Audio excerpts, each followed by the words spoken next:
भारत का एक बहुत ही बेहतरीन टूरिस्टिक डेस्टिनेशन लद्दाख वो जगह है भाई जो हर एक टूरिस्ट आने का सपना देखता है। और क्योंकि लद्दाख पड़ता है कश्मीर के पास, इंडिया के एक्सट्रीम नॉर्थ में, तो बहुत लोगों को ऐसा लगता है कि लद्दाख घूमना थोड़ा सा डिफिकल्ट है और लद्दाख घूमने के लिए बहुत सारी प्लानिंग करनी पड़ेगी। हो सकता है कि बहुत सारी परमिट्स लेनी पड़े, बहुत सारे आर्मी से, गवर्नमेंट से बहुत सारी परमिशन लेनी पड़े। तो गाइस मैं आपको बता दूंगा ऐसा नहीं है। सबसे पहले तो नमस्कार दोस्तों, मेरा नाम है doctor Anuj Bansal. Welcome to Anuj bucket. आज इस वीडियो में हम आपको बताने वाले हैं लद्दाख घूमने की कंप्लीट ट्रैवल गाइड। जी हाँ, एक ही वीडियो में लद्दाख घूमने का आपका वन स्टॉप सॉल्यूशन हम देने की कोशिश करेंगे, जिसमें हम आपको बताएंगे सबसे पहले अबाउट लद्दाख, लद्दाख की जनरल इन्फॉर्मेशन, उसकी ज्योग्राफी, उसकी हिस्ट्री और उसका बेस्ट टाइम टू विजिट, और उसके नक्शे के बारे में थोड़ा सा डिस्कशन करेंगे। फिर हम बताएंगे आपको यहाँ पे ट्रांसपोर्टेशन के बारे में कि यहाँ पे पहुंचा कैसे जाए, बाय फ्लाइट, बाय बस, बाय ट्रेन या फिर बाय रोड अपनी पर्सनल बाइक से कैसे पहुंचे। उसके बाद हम आपको बताएंगे यहाँ पे टॉप अट्रैक्शंस कौन सी हैं, टॉप प्लेसेस टू ईट कौन सी हैं, टॉप एक्टिविटीज कौन कौन सी आप लोग कर सकते हैं। देन हम डिस्कस करेंगे यहाँ की आइटनरी कि अगर आप लद्दाख घूमने आए तो आपकी आइटनरी कैसी होनी चाहिए। एंड देन फाइनली हम आपको बताएंगे कि यहाँ पे रहने के लिए होटल्स कौन कौन से हैं और ये सब करने में आपका खर्चा कितना होगा, आपकी एक्सपेंस शीट। तो गाइज अगर आप लद्दाख जाने वाले हो या जाना चाहते हो तो ये वीडियो आपके लिए सबसे इंपॉर्टेंट है। तो हमारी ये वीडियो अंत तक देखना, और यदि आप नहीं है तो हमारा चैनल जरूर सब्सक्राइब करें, बस दबाइए लाल बटन और उसी के साथ दबाइए घंटे का निशान, जिसके बाद आप क्लिक करते हैं ऑल नोटिफिकेशन। चलिए तो शुरू करते हैं अपनी वीडियो। तो सबसे पहले बात करते हैं लद्दाख की ज्योग्राफी की।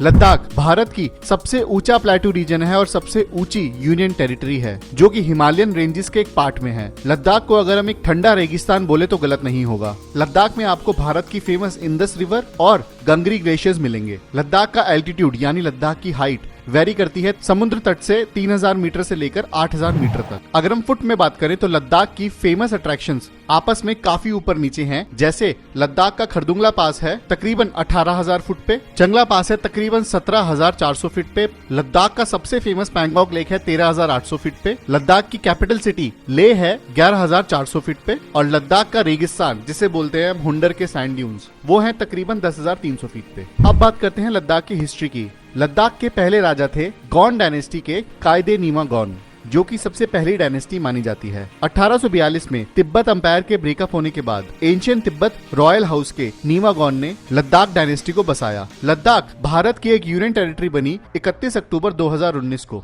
Jammu and Kashmir reorganisation act के द्वारा। उससे पहले लद्दाख जम्मू एंड कश्मीर स्टेट का एक पार्ट हुआ करता था और आज के समय लद्दाख भारत की सबसे बड़ी यूनियन टेरिटरी है। अब बात करते हैं लद्दाख में बेस्ट टाइम टू विजिट क्या है। वैसे तो आप लद्दाख पूरे साल जा सकते हैं बाय फ्लाइट, क्योंकि लद्दाख की कैपिटल सिटी ले में आपको ले एयरपोर्ट मिलेगा, जिससे आप दिल्ली टू ले डायरेक्ट फ्लाइट ले सकते हैं साल भर। हालांकि लद्दाख उन जगहों में से है जो 12 महीनों में से 6 से 7 महीने बर्फ से ढकी होती है। इसलिए लद्दाख का सबसे बेस्ट टाइम टू विजिट होता है गर्मियों के समय, जिसमें लद्दाख का सीजन शुरू होता है मई से लेकर सितंबर तक। अब बात करते हैं लद्दाख के मैप्स की। अब अगर लद्दाख की बात की जाए तो लद्दाख पड़ता है इंडिया के एक्सट्रीम नॉर्थ में, जो कि नेबरिंग कंट्री से अपना बॉर्डर शेयर करता है, जिसमें इंडिया की वेस्ट साइड पड़ता है पाकिस्तान और अफगानिस्तान और ईस्ट और नॉर्थ साइड पड़ता है चाइना। नॉर्थ इंडिया का काफी सारा हिस्सा हमारी नेबरिंग कंट्रीज ने ऑक्यूपाई कर रखा है, इसलिए जो हिस्सा बचा उसमें 2 स्टेट डिवाइड कर दी गई, जिसमें पहली थी जम्मू एंड कश्मीर और दूसरी थी लद्दाख। अब अगर सिर्फ लद्दाख की बात की जाए तो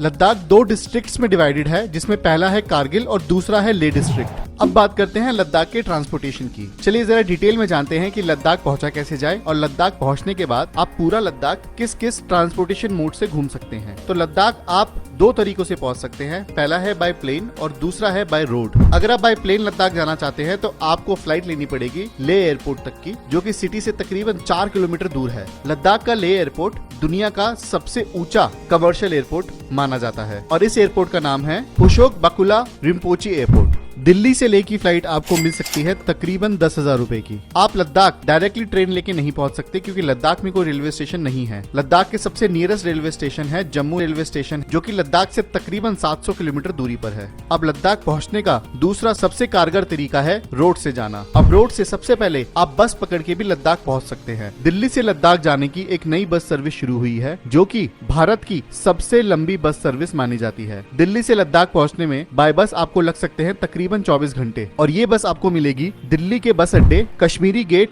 इंटरस्टेट बस टर्मिनल से, यानी कि कश्मीरी गेट ISBT से। दिल्ली से डायरेक्ट बस लद्दाख की मिल जाती है जो सफर करती है तकरीबन 1100 किलोमीटर का। दिल्ली से लद्दाख की यह बस सर्विस की टिकट आपको मिलेगी तकरीबन 1350 रुपए की, और यह बस सर्विस लद्दाख तक के लिए शुरू होती है जून में। अब अगर आप लद्दाख बाय रोड अपनी पर्सनल गाड़ी से जा रहे हैं तो लद्दाख जाने के 2 रास्ते हैं, जिसमें पहला रूट आपका पड़ेगा श्रीनगर होते हुए और दूसरा रूट पड़ेगा मनाली होते हुए। अगर आप बाय श्रीनगर लद्दाख जाना चाहते हैं तो आपका रूट होगा कुछ इस तरीके से, जिसमें दिल्ली से लेह पहुंचने में आपको रास्ता लेना पड़ेगा दिल्ली से चंडीगढ़, लुधियाना, जालंधर, पठानकोट, पटनीटॉप, अनंतनाग, श्रीनगर, जोजिला, द्रास, कारगिल, लामायुरू, आलची, निम्मो और फिर ले। अगर आप मनाली की तरफ से दिल्ली से ले बाय रोड जाना चाहते हैं तो आपका रोड होगा दिल्ली से चंडीगढ़, मनाली, अटल टनल, किलोंग, दारचा, बारालचला, भरतपुर, सरचू, गाटा, नाकीला, लाचुलुंगला, पैंग, तंगलंगला, ग्या, उपशी, करू और ले। अगर आप मनाली वाला हाईवे लेके ले जाना चाहते हैं तो आपको 1 या 2 दिन नाइट स्टे करना पड़ेगा रास्ते में, जिसमें आप पहला नाइट स्टे कर सकते हैं मनाली में और दूसरा नाइट स्टे आप कर सकते हैं दारचा में। अगर आप श्रीनगर होते हुए ले जाते हैं तो आपको यहाँ से भी 1 या 2 नाइट स्टे करके ले पहुंच सकते हैं, जिसमें आप पहला नाइट स्टे कर सकते हैं जम्मू में और दूसरा नाइट स्टे कर सकते हैं कारगिल में। हालांकि बहुत लोग दिल्ली से ले सिंगल नाइट स्टे करके भी पहुंच जाते हैं। दिल्ली से लेकर रास्ता मनाली हाईवे से पड़ता है तकरीबन 970 किलोमीटर का और श्रीनगर से ये रास्ता पड़ता है तकरीबन 1200 किलोमीटर का। आप ऐसा भी कर सकते हैं कि दिल्ली से लेह तक का रास्ता आप श्रीनगर से होते हुए तय करें और वापस आने के लिए आप मनाली हाईवे ले लें। इस तरीके से आप रास्ते में आने वाली बाकी अच्छी सिटीज भी घूम सकते हैं। अब बात करते हैं कि लद्दाख की इंटरसिटी ट्रांसपोर्टेशन आप कैसे करें, यानी कि लद्दाख के अंदर घूमने के लिए आप कौन कौन से ट्रांसपोर्टेशन का इस्तेमाल कर सकते हैं। लद्दाख के अंदर के ट्रांसपोर्टेशन समझने से पहले हम लद्दाख का मैप एक बार समझ लेते हैं। लद्दाख के मैप को अगर हम उन पार्ट्स में डिवाइड करें जिन पार्ट्स को हम घूमने जाते हैं तो सबसे पहले पार्ट आएगा लद्दाख की कैपिटल सिटी लेह और उसके आसपास का एरिया। उसके बाद हम नॉर्थ लद्दाख में नुब्रा वैली का एरिया घूमने जाते हैं। तीसरा जो एरिया है जो लद्दाख में घूमते हैं लोग वो है लद्दाख का पैंगोंग लेक का इलाका। और चौथा और पांचवा एरिया जहां बहुत कम टूरिस्ट जाते हैं वो है मोरिरी लेक का इलाका या फिर कारगिल का इलाका। तो लद्दाख में सबसे हॉट टूरिस्टिक स्पॉट है वहां की लेह सिटी, वहां की नुब्रा वैली का एरिया और लद्दाख का पैंगोंग लेक। लद्दाख घूमने के 2 तरीके हैं, या तो आप अपने पर्सनल व्हीकल से लद्दाख घूमें या फिर आप हायर करें लद्दाख की टैक्सी। अगर आप अपने पर्सनल व्हीकल से लद्दाख घूमते हैं तो आप अपनी गाड़ी या बाइक लद्दाख ड्राइव करके लाएं या फिर आप लद्दाख में ही एक बाइक या स्कूटी रेंट पे ले लें, जिसमें आपको लद्दाख में स्कूटी रेंट पे मिलेगी तकरीबन 1000 रुपीज पर डे पे और एक बाइक रेंट पे मिलेगी तकरीबन 2500 रुपए पर डे पे, जिसके बाद उसमें आपको फ्यूल अपना डलवाना पड़ेगा। अब अगर आप लद्दाख में टैक्सी हायर कर रहे हैं तो आपको वह टैक्सी मिलेगी एक ड्राइवर के साथ, और लद्दाख में टैक्सी हायर करने का एक्सपेंस पूरे भारत में बाकी जगहों से काफी महंगा है। जी हाँ, लद्दाख में टैक्सी हायर करना काफी महंगा पड़ता है क्योंकि लद्दाख में घूमने वाली जगहें हैं लेह सिटी और उसके आसपास के एरिया, नुब्रा वैली और पैंगोंग लेक। और अगर आप लद्दाख का ये ट्रायंगल कवर करते हैं तो आपको तकरीबन 3 से 4 दिन जरूर लगेंगे और 3 से 4 दिन की टैक्सी हायर करने का खर्चा लद्दाख में पड़ सकता है 25 से 30 हजार रुपए, जिसमें आपको टैक्सी में मिलेगी जाइलो या फिर इनोवा कार एक ड्राइवर के साथ।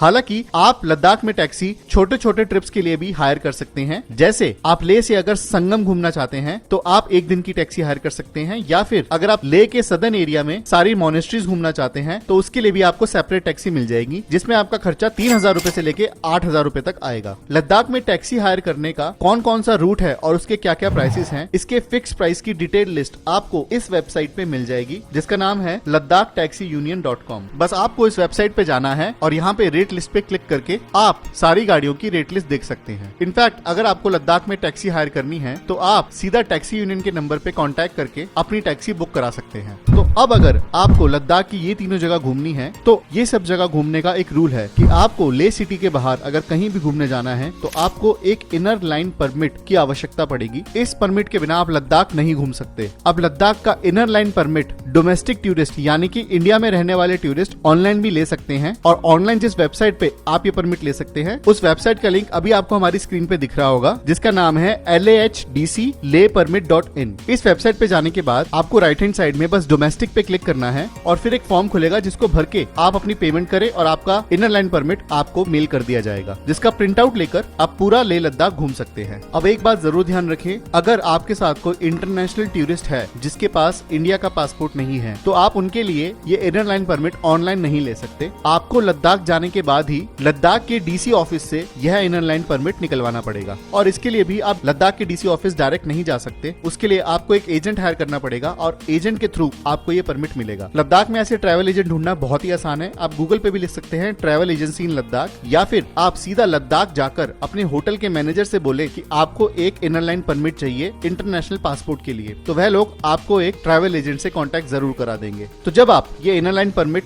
हासिल कर लेंगे तो अब आप लद्दाख फ्रीली घूम सकते हैं। अब बात करते हैं लद्दाख में घूमने की कोविड इंस्ट्रक्शंस की, कि लद्दाख अगर आप घूमना चाहते हैं तो आपको कौन कौन से कोविड रूल्स फॉलो करने पड़ेंगे। एट प्रेजेंट लद्दाख में घूमने के लिए सिर्फ 2 ही कोविड रूल्स फॉलो करने पड़ते हैं। पहला कि आपके पास होनी चाहिए RT-PCR रिपोर्ट, और वो भी तब अगर आपने दोनों डोजेस नहीं लगवा रखी हैं। अगर आपने दोनों डोजेस लगवा रखी हैं तो आपको दोनों डोज का सर्टिफिकेट अपने साथ रखना पड़ेगा।